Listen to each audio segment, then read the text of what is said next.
जय हिंद भावा. Next video आहे ते म्हणजे गोळा फेक. आपला फेवरेट गोष्ट आहे बरं काय, आपली फेवरेट गोष्ट आहे. कोणती? गोळा फेक. गोळा हे फेक जाऊ दे, केशरी कलर आहे. गोळा फेक कॉन्फिडन्सचा विषय बरं का भावा. आहे कॉन्फिडन्स.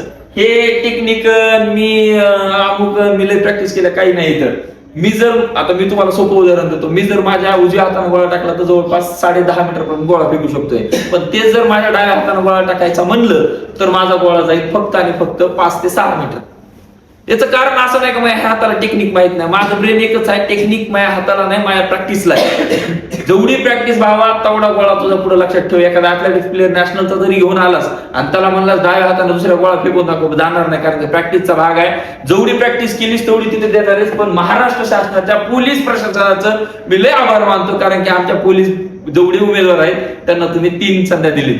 3 संधीतला जो बेस्ट आहे तो तुम्ही आमचा पकडणार आहे. तर पोलीस भरतीच्या आउट ऑफ मार्क पाहिजे असतील तुम्हाला, जर 15 मार्क पाहिजे असतील, 15 मार्क पाहिजे असतील तर तुम्हाला 8.50 मीटर गोळा टाकायचा. किती? 8.50 मीटर.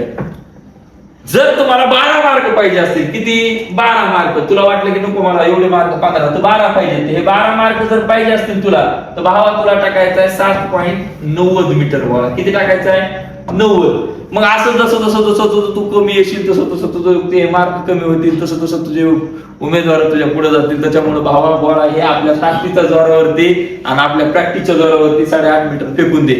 आणि गोळा फेकताना पहिली काळजी घे, तुझ्या डोक्याला 100% सांग, इथं मी असा गोळा टाकलो आणि पुढे गेलो की पोरं म्हणायचे भावा किती गेला पुढे. तसं नको करू. तिथं भावा तुला इथं गोळा बाबा आणून देणारा बाबा तुला इथं गोळा आणून देईल. 3 गोळे देईन आणून, तुला जाऊन घ्यायचा बी नाही. इथं पहिल्यापर्यंत ह्या पांढऱ्या रेषेच्या पाठीमागून एंट्री कर.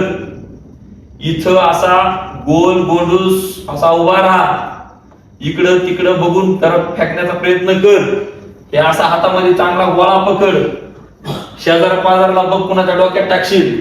आणि इथून गोळा टाकताना ही जे सगळ्यात कार्यक्रम मोठा आहे, हे तुझा जिथं थ्रो होणार आहे, जिथं तुझ्या पायाचा टेकअप बसणार आहे, जिथं तुझा जर्क बसणार आहे, इथं मात्र ह्याच्या इथपर्यंत काहीच अडचण नाही. ह्याला चिटकून थांब. शेजारचा धुरा कसा कापतोस तेवढा एवढा धुरा काप, काय अडचण नाही.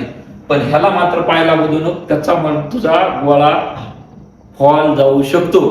ही जी मार्किंग लाईन आहे, ही जी साईडची, ह्याला पण तू टच होऊ देऊ नको भावा. हे पण तुला सांगणार नाही तुला टच होताना की तुला टच व्हायला आहे.